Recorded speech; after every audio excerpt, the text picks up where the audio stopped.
everyone, and welcome to English Pod. My name's Erica. And I'm Marco. So, Marco, how are you doing today? I'm doing great, and I'm really looking forward to our lesson because we're going to the eye doctor today. Okay, so we've got an elementary lesson about going to the eye doctor. Yes. Well, let's get started then with our vocabulary preview. Vocabulary preview. We have 3 words today in our vocabulary preview. All 3 words come from our dialogue. Our first word is struggle. Struggles. Struggle. Struggle. So, Marco, when I struggle to do something, what does that mean? It means it's difficult. It means that you have a hard time, so you can't really do it very quickly. So you have to try really hard. You have to try really hard. Yeah, to do something that's difficult. Yes. Okay, our next word is blurry. Blurry. Blurry. Blurry. B-L-U-R-R-Y. Blurry. Whenever something is blurry, you can't really see it well. It's not clear. Right. That's right. Everything will be blurry. Mm-hmm. Okay, and our final word is prescription. Prescription. Prescription. Often when you go to the doctor and you need some medicine, he writes out a prescription. Right. A little paper that says all the medicine that you need, and then you can go to the drugstore and buy it. Exactly. Mm-hmm. Okay, so those 3 words you'll hear in today's dialogue, and I think it's time we listen to the dialogue.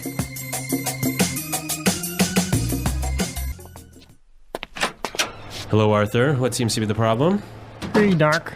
Well, I think I might need glasses. I'm getting headaches, and I really struggle to see things that are far away.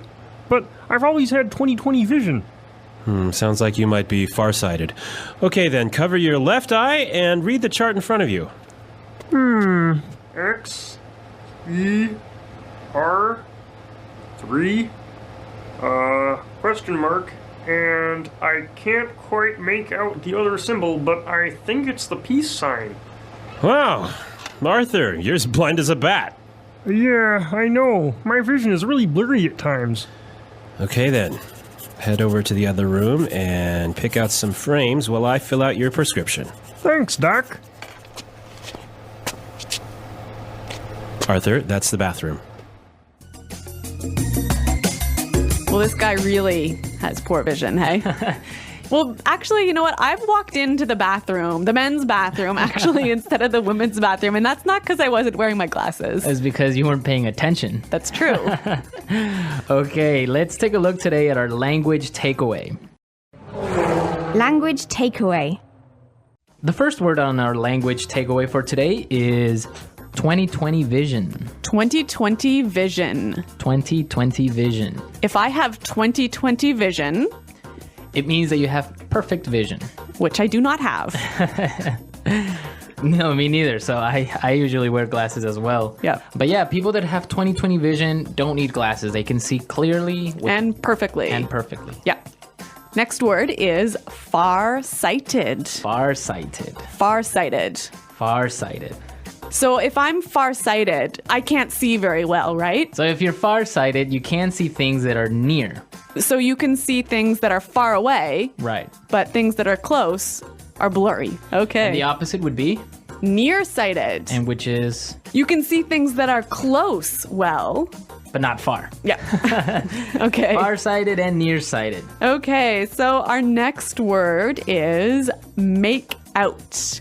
Make out. Make out. Make out. Make out. That's kind of a funny little phrase. And let's listen to a few examples of this phrase so we can understand how it's used. Example 1. I can't make out what this says. The writing is too small. Example 2. If you look carefully, you can almost make out a few of the stars in the sky. Example 3. Can you see what's written on the sign there? No, I can't quite make it out. Okay, so basically make out is to see clearly. Exactly. Make out. To see. Okay, and our last word for language takeaway today is blind as a bat. Blind as a bat. Blind as a bat. So this is a really funny sounding expression, one of these weird English idioms. Yeah, it's a really common expression that just means that you can't see. Exactly. So it's not like you actually are blind, right? But you just really can't see very well. Okay. All right, we saw 4 great words today in our language takeaway. Now I think we can listen to our dialogue another time. But this time, it's going to be slower so we can pick up all these great words that we just talked about. Hello, Arthur. What seems to be the problem? Hey, Doc. Well, I think I might need glasses. I'm getting headaches, and I really struggle to see things that are far away. But I've always had 20/20 vision. Sounds like you may be farsighted. Okay, then. Cover your left eye and read the chart in front of you. X, E, R, 3, question mark, and I can't quite make out the other symbol, but I think it's a peace sign. Wow. Arthur, you're as blind as a bat. Yeah, I know. My vision is really blurry at times. Okay, then. Head on over to the other room and pick out some frames while I fill out your prescription. Thanks, Doc. Arthur, that's the bathroom. All right, great stuff on our dialogue. And with this, we can start now with putting it together. Putting it together. So we saw a couple useful phrases in this dialogue, and I think we can show you how to use these phrases in a few different ways. Right. The first one that we have today is what seems to be. So we heard in the dialogue, the doctor said, What seems to be the problem? we can use this same expression in a number of different ways. Let's listen. Example 1. What seems to be the problem? Example 2. What seems to be the matter? Example 3. What seems to be the trouble? Okay, so with these examples, we can see how we can use the phrase what seems to be in many different ways. Yeah, it's a great way of asking, what's the problem? So now let's take a look at another phrase.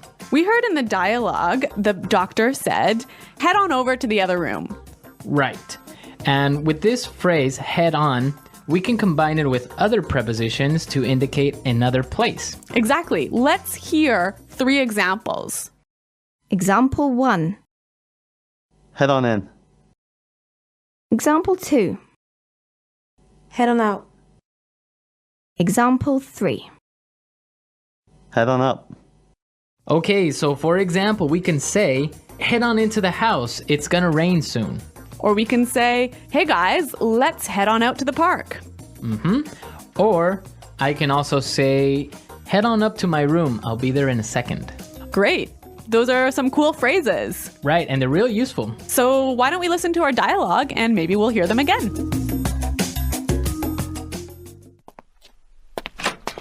Hello, Arthur. What seems to be the problem? Hey, Doc. Well, I think I might need glasses. I'm getting headaches, and I really struggle to see things that are far away. But I've always had 20/20 vision. Sounds like you might be farsighted. Okay, then. Cover your left eye and read the chart in front of you. X, E, R, 3, question mark, and I can't quite make out the other symbol, but I think it's the peace sign. Wow. Arthur, you're as blind as a bat. Yeah, I know. My vision is really blurry at times. Okay, then. Head over to the other room and pick out some frames while I fill out your prescription. Thanks, Doc. Arthur, that's the bathroom. Okay, so talking about going to the eye doctor today, I have a question for our listeners. A challenge for the listeners. What's it called when you can't distinguish colors? So like when you can't tell the difference between red and blue and green. Right. So what is that condition called? So There's like a technical term. We want the technical term. we want the technical term. So we'll be looking for it on our comments page, and be sure to, if you know the answer, post it. At englishpod.com. Also, if you have questions about today's lesson or any other lesson, please come and visit our website and ask us. Yeah, we hope to see you there, but until then, it's Goodbye. Bye.